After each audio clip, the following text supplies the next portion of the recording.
Welcome to Inside Games Daily, the only gaming news show brave enough to remind you that you can wait to buy a Nintendo Switch 2. It is possible. Yeah, no one's holding a gun to your head except maybe your own nostalgia, your inner child. We all want to revert back to that. But buying a Switch 2 ain't going to do it. Nope. Seas are starting to get a little choppy out there. It's Switchmas Eve, Bruce. We're on the eve of the Switch 2 and all's quiet. Out there on the internet, a little too quiet. You got to feed cookies to Iwata. Where are the reviews here for the Nintendo Switch 2? How do we know what the Switch 2 ranks out of 10? We need those numbers, Lawrence. We need numbers, we need tier lists, we need it all. Well, it turns out we won't be getting any of it, at least not until this weekend. And that's true for both meanings of that phrase. We're not getting any full stop.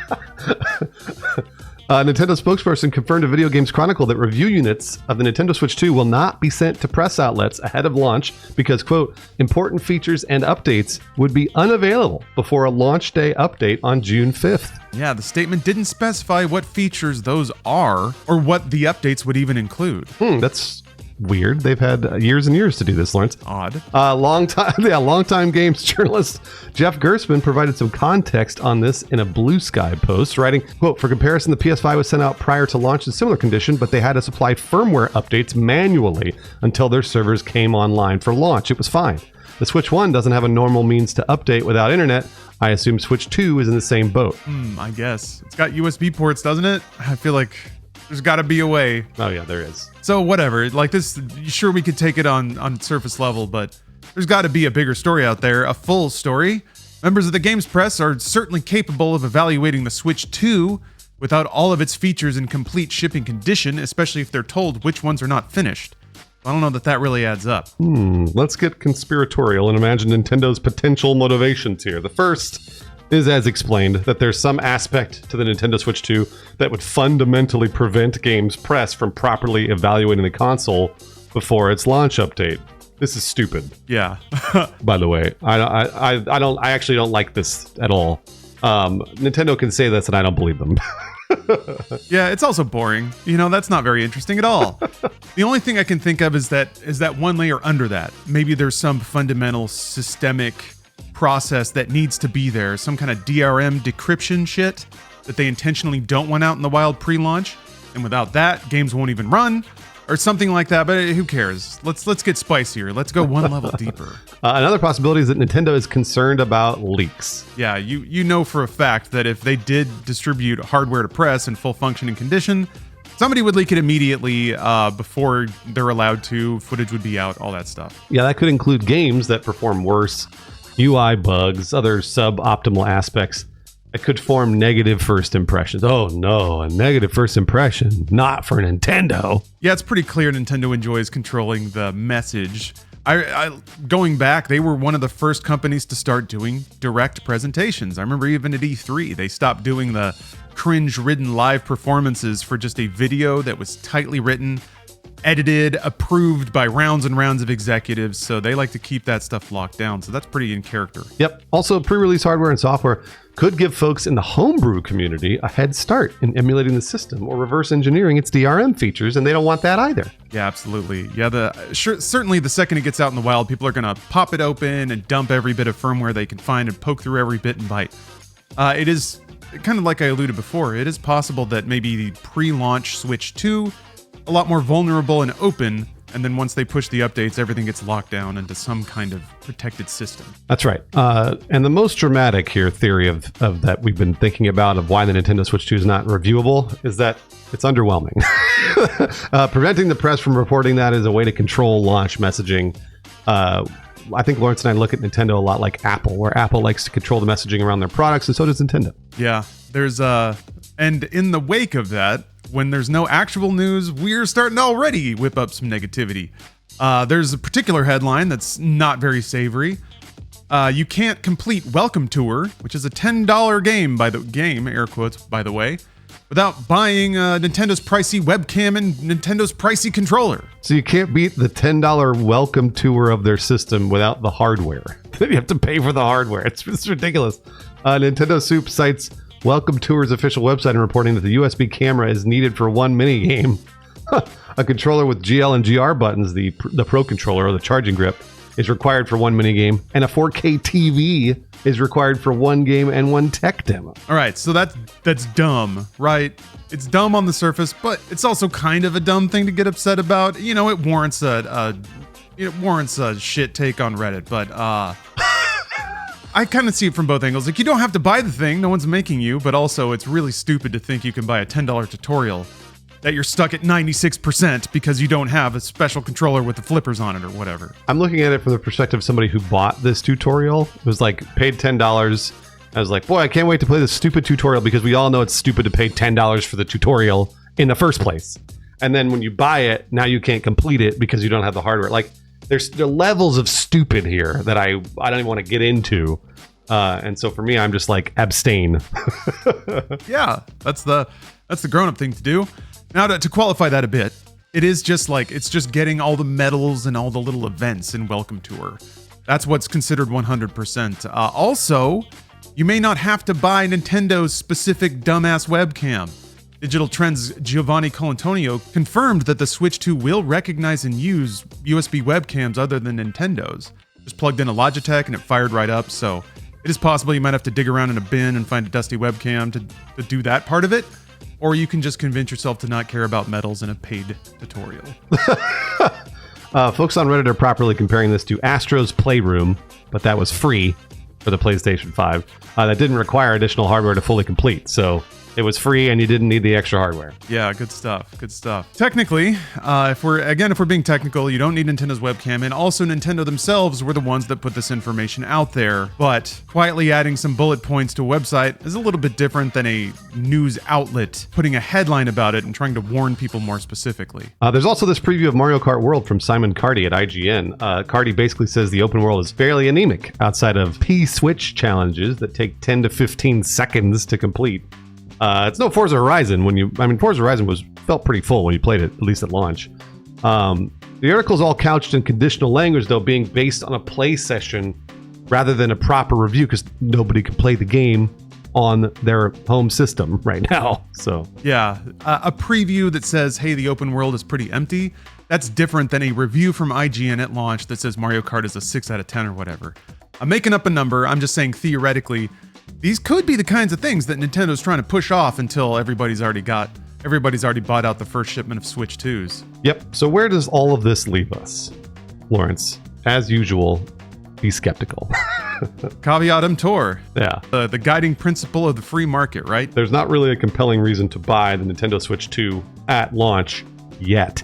We don't know what Mario Kart World is. We don't even know what the system can do because no one has been able to actually properly do a review. I mean, whatever, if you trust games journalists, you do. And there are a few that I do trust. So if I see their review and they say it's a 6 out of 10, I'm like, ooh, I should probably hold off.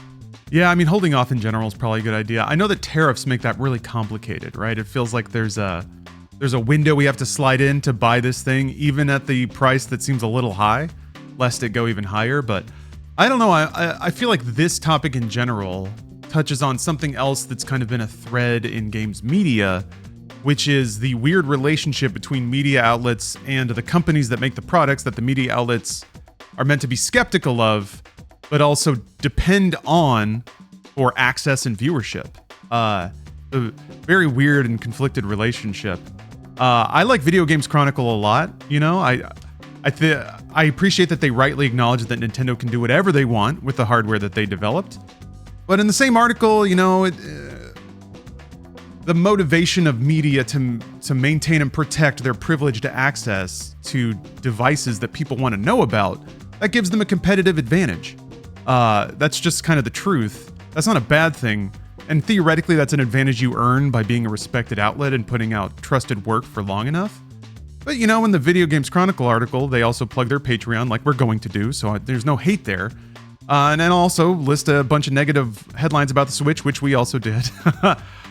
So, you know, it's hard to not see it as slightly spiteful when they're arguing on behalf of the customer that, you know, we have a right to these things and to cover them, or that we should for the sake of the market. But, you know, they also have a vested interest in doing that. So it's a weird commingling of interests, I feel like. I don't know. I guess to summarize my thoughts, privileged access really does give you a competitive advantage in games media. Clearly, the audience benefits from more information from more different parties. But these days, I hate to say this because I don't want to seem like I'm arguing for the invalidity of games media or traditional games media, but it really does feel like the way a lot of people get their information is word of mouth or just watching footage directly. Gameplay footage on YouTube, footage on Twitch. Word of mouth is and has always been a little more powerful than I think critical acclaim, which feels like blog articles and reviews feel like they're more used for discourse these days than actual purchasing decisions. We in the core, we already have made our purchasing decision because we're held hostage. So from that point, it's just academic. It's people throwing around, do you see this? Do you see that? Is it winning? Is it losing? So I don't know. I feel like it's uncomfortable that it seems like Nintendo's wizened up to the game enough that they know that they don't need to do that now. I'd like to believe that there are logistic aspects that prevented them from doing it versus them just fully realizing they don't really need the game's press to properly cover or validate their releases before they just send them out to the market. Lawrence, let me get conspiratorial again, because this is something that a lot of people say in the comments here on Inside Games. They're always like, well, you guys have a vested interest, like you pre-ordered the Nintendo Switch 2, or like you get early access, blah, blah, blah. We are not protecting any of that. I don't know if you realize that we're never doing that. It's like, and I know it sounds ridiculous that I'm saying this, but it's true. Like the Switch 2, we don't have early access to. Nintendo never reached out to us where it was like, here's the system. Like that never happened.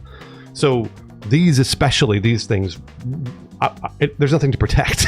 It's the same with Sony. Sony never sends us anything early either. Like it's like occasionally we'll get a random Star Wars Outlaws thing, or like a random, it's like one of those every now and again. But by the way, we've reported negatively on Star Wars Outlaws a number of times, and we reported negatively on a number of other games that they have given us early access to. So you don't actually know one of the early access that we get, and then also the headlines that we report all the time, because that's just part of our job. And then number two, I will say, in movies, and I've been doing this a very long time. We're talking 20 years. Movies, television, video games. When a company is confident in their product, they send it out early. They do. It's just, we're talking 10 times out of 10. When a company is confident in their movie, they do early screenings months in advance. And because they want people to generate buzz and they want people to get excited for it. But if a movie is bad, they don't give anybody access to it. And they're like, yeah, we're not doing that this time. It's bullshit. It's always bullshit. Because they know the movie's not very good. And it's the same with video games. I've seen this happen so many times. I can't name names here, but I've seen this happen a lot.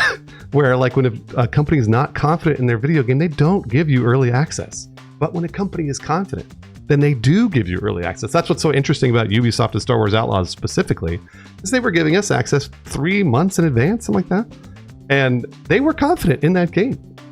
But there are other games that I've seen, that again, I won't name names, where they're like, we don't have review copies. And I'm like, what? Yes, you do. You totally do. So there's this... usually the company that's producing the art that we're consuming, they know. And Nintendo could have a hit on their hands with the Switch 2 yet again, but I don't know that they're confident. I don't know that they're confident in the Switch 2 like they were with the Switch.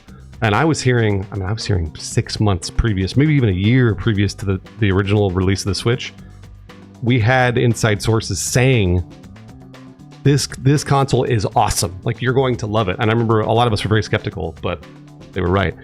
This is different. And again, this is always the trust me bro part of the episode. Like, you don't have to trust me. It's just something that we've been doing a long time and I see often. So maybe they're not confident the Switch 2. Maybe that's not why they're doing the review. That's a really good point. Yeah, the Video Games Chronicle article very appropriately, I think, cites Cyberpunk and that launch. They only distributed codes on PC, so that Games Press really had no idea the state of the game on PlayStation 4, which was the one that suffered the most. So there was no consumer warning happening ahead of that, and you had a lot of very angry customers. So yeah, Bruce, it's the most obvious, most direct, and therefore the likeliest, which is not great because I want to be excited about a Nintendo console. But yeah, even I am like, what's there to be excited about? We got a Mario Kart Fast Fusion though. That shit looks awesome. So that's what I'm bought into. But yeah, I'm glad you brought that up, Bruce. We're not necessarily under the wing of Nintendo or Sony. They're very austere. maybe if we do this for another 10 years, we'll get on a mailing list. But yeah, we don't really have a lot of access to protect, and this may be a little too in the weeds in content creation, but I think we've had to get used to not having that competitive advantage or that early access. So that's the other thing that can be a little uncomfortable to confront about traditional games media. If we all produce content at exactly the same time, is that content still going to be as popular and is going to reach the same people? So, that's to me, that's kind of the specter in the room as well about the shifting landscape of how people consume enthusiast games media. But it'll work out how it works out, regardless of what I say or think. It would be pretty cool to get PlayStations in the mail, but we're not that legitimate yet. So, yeah, I don't know. There have been some situations in the past that contradict the trend I want to bring up. Bethesda had a weird misguided policy a while ago where they just didn't do review copies anymore. I think it was like the original Doom or 2016's Doom. Dishonored 2, I think. There were just a handful of games they tried it with, and they eventually reversed their policy. So they saw some value in it. So yeah, it really does feel like one way or the other, it's clear Nintendo doesn't necessarily value the press consensus. And I think sales will probably bear that it's not important now. I guess we'll see a year from now. I think that's when Nintendo's real test is going to come and when they're going to need to sweet talk the press a little more. So I'm curious if maybe the gravy train will start to chug down the tracks 6 months from now once initial sales kind of start to fall off. We'll tell you if Lawrence and I get emails from Nintendo saying, hey, you guys, you want to switch to system? You want to try it out? If that happens, then the world is ending. Is what's going on. Because we're never getting that. And we do want to say thank you again to our patrons, as always, who support these episodes every single day. We got a pair, E. Compton and Jonathan Lanowski, that also happen to be the world's only Welcome Tour speedrunners. That's right. They beat Welcome Tour on the Switch 2 in like a minute and a half. So yeah, 30 seconds of which was scrambling through the closet to find a USB webcam. But salutes to you, E. Compton and Jonathan Lanowski. See you at the Olympics.